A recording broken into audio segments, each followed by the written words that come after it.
जे Krishnamurthy last में एक बात कहते हैं। आप उनकी टीचिंग्स को जब देखोगे, हर बार वो एक चीज कहते हैं, रिमेन विद द फैक्ट। तथ्य के साथ रहो। तुम्हें डर लग रहा है, ये तथ्य है। तुम फियर में हो, कोई डेंजर है, उससे तुम्हें डर लग रहा है, ये एक तथ्य है। तुम्हें गुस्सा आ रहा है, ये एक तथ्य है। तुम वायलेंट हो, ये तथ्य है। इसके साथ रहो। Remain with the fact. इसके साथ रहने से, जब आप तथ्यों के साथ रहोगे, फैक्ट के साथ रहोगे, कोई एस्केपिज्म आप क्रिएट नहीं कर रहे हो, भाग नहीं रहे हो उससे, कि उसके बजाय आपने कोई दूसरी थ्योरी बना दी हो, कोई दूसरी बात बना दी हो, या आपको डर लग रहा है और आपने पॉजिटिव थॉट लेकर आए अपने अंदर कि मुझे डरना नहीं चाहिए, ये सारी चीजें नहीं। आप आप डर का डायरेक्टली सामना नहीं कर रहे हो। डर के पूरे अंदर तक जाओ, उसको ऊपर नीचे दाएं बाएं पीछे हर जगह से डर को देखो, फियर को।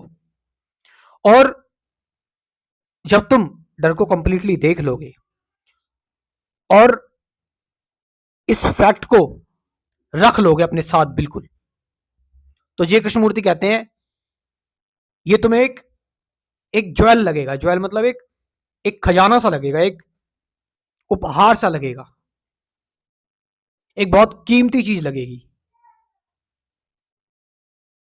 तुम तुम ये नहीं कह रहे हो कि डर को चले जा, तुम उसके साथ रह रहे हो, उसके साथ तुमने दोस्ती कर ली, तुमने गुस्से के साथ दोस्ती कर ली।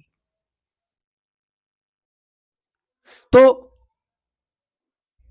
जब तुम गुस्से के साथ, डर के साथ, जब तुम अपनी इनसिक्योरिटीज के साथ दोस्ती कर लेते हो, इनके साथ रहना सीख जाते हो बिना अपोजिट जनरेट किए। अपोजिट जनरेट करने का मतलब है कि मैं कह रहा हूं कि मैं वायलेंट हूं, मैं हिंसक हूं, और मैं अपोजिट जनरेट कर रहा हूं कि नहीं नहीं यार, मुझे अहिंसक होना चाहिए। तो मैं डायरेक्टली इस चीज का सामना नहीं कर पा रहा हूं कि मैं हिंसक हूं, मैं इस फैक्ट को एक्सेप्ट नहीं कर पा रहा हूं, मैं हिंसक हूं। यस, मैं हूं हिंसक। तो जब आप बिना अपोजिट के जो एक्चुअल फैक्ट है उसके साथ रहते हो, बिना कोई थ्योरी सामने लेकर आए, तो फिर उस फैक्ट में और आप में कोई अंतर नहीं रहता। डिवीजन खत्म हो जाता है। और डिवीजन जैसे ही खत्म हुआ, कन्फ्लिक्ट खत्म, विवाद खत्म, डुअलिटी खत्म। फिर आप और फियर एक हो जाते हैं। और जब आप और फियर एक हो जाते हैं, तो जो आप ही हैं, आप उसको क्यों बदलना चाहेंगे या कुछ करना चाहेंगे? अब तुम बोलोगे नहीं, अगर हम वायलेंट हो गए, वायलेंट के साथ रहें, हम वायलेंट हैं तो हम इसके साथ ही रहते हैं, काट डाल देते हैं, लोगों को मार डाल देते हैं। नहीं, इसका मतलब ये नहीं है। यहां पर इसका मतलब ये है कि जब आप वायलेंट होते हो, जब आपके अंदर वायलेंस के थॉट्स आते हैं, जब आपके अंदर ये पूरा एग्रेशन आता है, उस एग्रेशन से एस्केप करने के लिए आप एक्शन लेते हो। उस एग्रेशन से एस्केप करने के लिए वो आपको इतना प्रोपेल कर देता है कि आप उठते हो और लड़ने लग जाते हो। लेकिन जब आप डायरेक्टली वायलेंस को फेस कर लोगे, हिंसा को डायरेक्टली देख लोगे एक्चुअल में जैसी वो है, बिना उसको ये कहे कि ये चली जाए, बिना उसको रैशनलाइज करे कि ये इस तरह से होनी चाहिए, बिना कुछ पास्ट का लाए हुए, बस जैसी वो इस वक्त है वैसी देख लोगे, तो फिर कंट्रोल आपके हाथ में आ गया।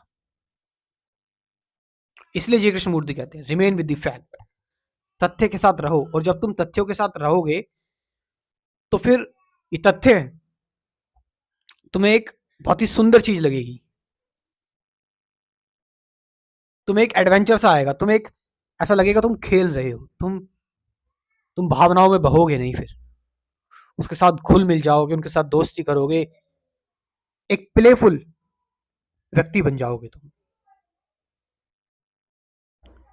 तो जब भी हम अपोजिट जनरेट करते हैं कि मुझे गुस्सा आ रहा है, फिर मैं कहता हूँ नहीं यार, मुझे गुस्सा नहीं होना चाहिए, तो इससे मैं जो डायरेक्ट गुस्सा उसको नहीं देख रहा हूँ, उसकी थ्योरी को देख रहा हूँ।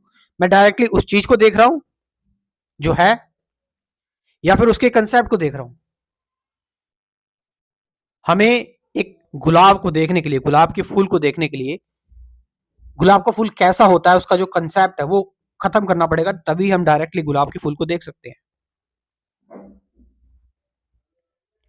तो ये चीज सच है कि जय कृष्णमूर्ति की टीचिंग्स और जो सुन रहा है व्यक्ति, उसके बीच में कोई नहीं आना चाहिए, लेकिन वो इंग्लिश में है। लेकिन जय कृष्णमूर्ति की टीचिंग्स हम लोग जो हिंदी लैंग्वेज में लोग हैं वो कैसे जानेंगे, वो कैसे समझेंगे। इसलिए मैं कुछ कोशिश करता हूं, क्योंकि जय कृष्णमूर्ति की टीचिंग्स इंग्लिश, बड़े बड़े जो इंग्लिश स्कॉलर्स होते हैं, फिलोसफर्स होते हैं, उनको ठीक से समझ में नहीं आती, तो हिंदी वालों को कैसे समझ में आ जाएगी। तो इसलिए हिंदी में मैं कोशिश करता हूँ कि थोड़ी थोड़ी बीच बीच में जय कृष्णमूर्ति की जो फिलोसफी है उसको डिस्कस किया जाए। और सच बताऊं, ये फिलोसफी नहीं है जय कृष्णमूर्ति की, ये स्पिरिचुअलिटी भी नहीं है जय कृष्णमूर्ति की, ये रियल बातें हैं, ये फैक्चुअल बातें हैं। फैक्ट, जैसे सूरज है तो है, ये सच्चाई है, ये ट्रुथ है। लास्ट में जो लोग स्पिरिचुअलिटी में इंटरेस्टेड हैं, मैं कुछ कोर्स प्रिपेयर कर रहा हूं कंप्लीट स्पिरिचुअलिटी को लेकर, कि एक्चुअल में सही स्पिरिचुअलिटी क्या है रियल में, वो एम आई, मेडिटेशन, ये सारी चीजें। तो आप चाहे तो इस कोर्स के बारे में इंफॉर्मेशन ले सकते हैं। यस, ये पेड कोर्स है, अगर आप इजीली अफोर्ड कर सकते हैं हंसी खुशी, तो फिर स्क्रीन पर जो नंबर दे रखा है उससे आप व्हाट्सअप करके इंफॉर्मेशन ले सकते हैं। Thank you very much.